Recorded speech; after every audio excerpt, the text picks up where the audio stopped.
Loneliness is rising everywhere. But there's a pattern most people are uncomfortable talking about. Scroll through social media and you'll see smiling faces, independence quotes, and captions about living my best life. Everything looks empowered. Everything looks fine. But step away from the filters and something very different appears. Women are reporting record levels of loneliness. Not just young women, not just older women, but especially women in their late 30s, 40s, and beyond. And here's the part that makes people angry. Men in the same age group are okay, not euphoric, not perfect, but calm, stable, at peace. That contrast alone should force a serious conversation, because modern culture promised the opposite.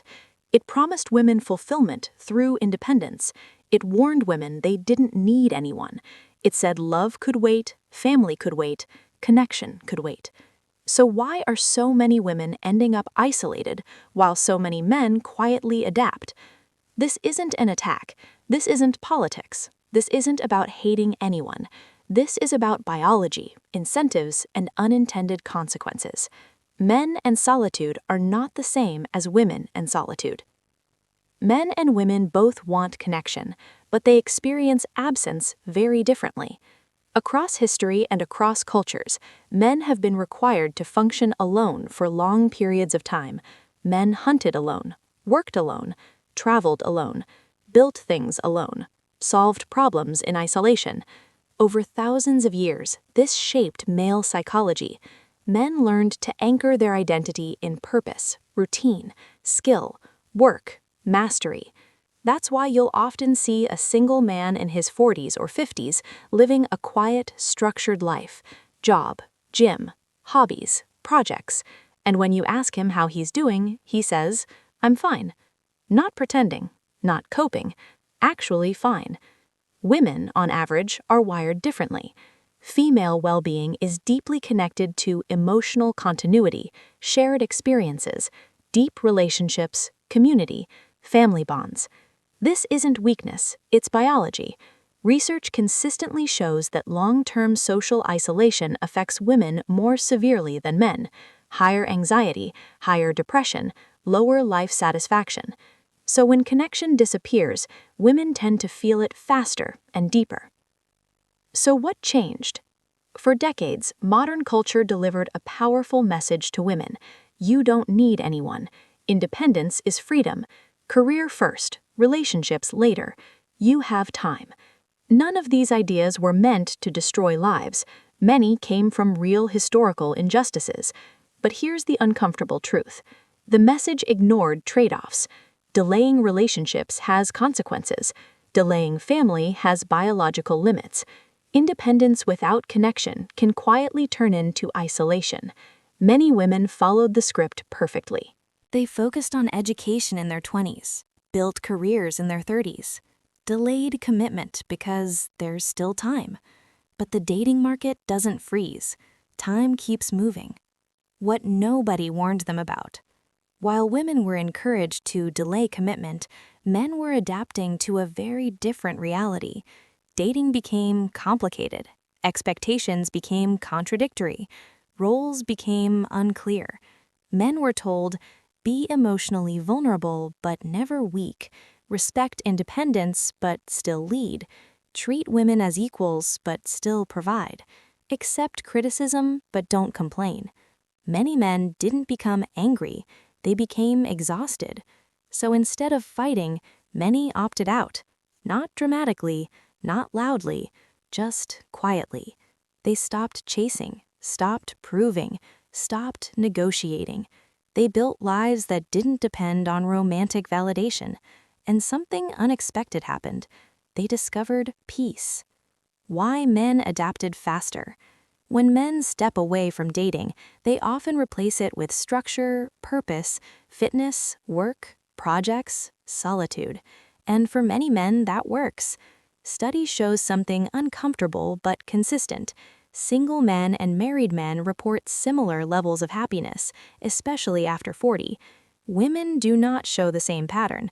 Married women report higher life satisfaction than single women, particularly when childless.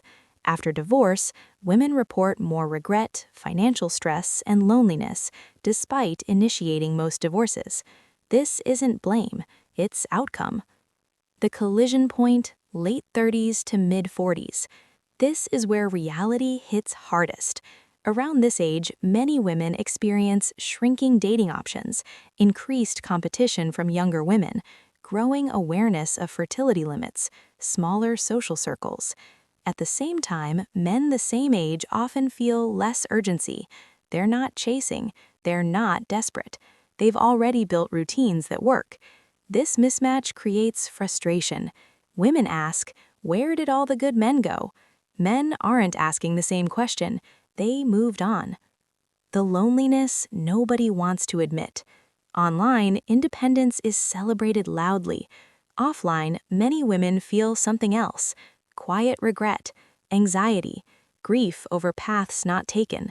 Surveys show a significant percentage of childless women in their 40s express regret about delaying family, something rarely discussed openly. Not because women failed, but because they were told there was no cost.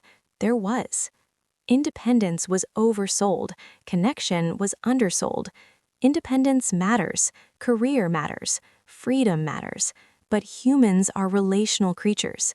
When culture teaches people to ignore biology, dismiss emotional needs, and underestimate time, suffering follows. Independence without connection isn't empowerment, it's isolation with a positive label. Is it too late? No, but the rules change. For women in their 30s, be honest about what you actually want. Stop chasing perfection. Understand that time matters. For women in their 40s, be realistic about the market. Drop games and contradictions. Offer peace, not tests. For women beyond that, connection still matters. Community still matters. Pretending loneliness is strength helps no one. And for men? Men over 40 who are single by choice aren't broken. They adapted. They built. They protected their peace. Choosing peace isn't cruelty. It's self-preservation. Men are allowed to opt out of chaos. Men are allowed to choose lives that work for them. Final thought. This isn't a war between men and women. It's a lesson about ignoring reality. Modern culture promised freedom without cost. That promise was false. The solution isn't blame, it's honesty. About biology, about time, about trade-offs, about what actually fulfills people.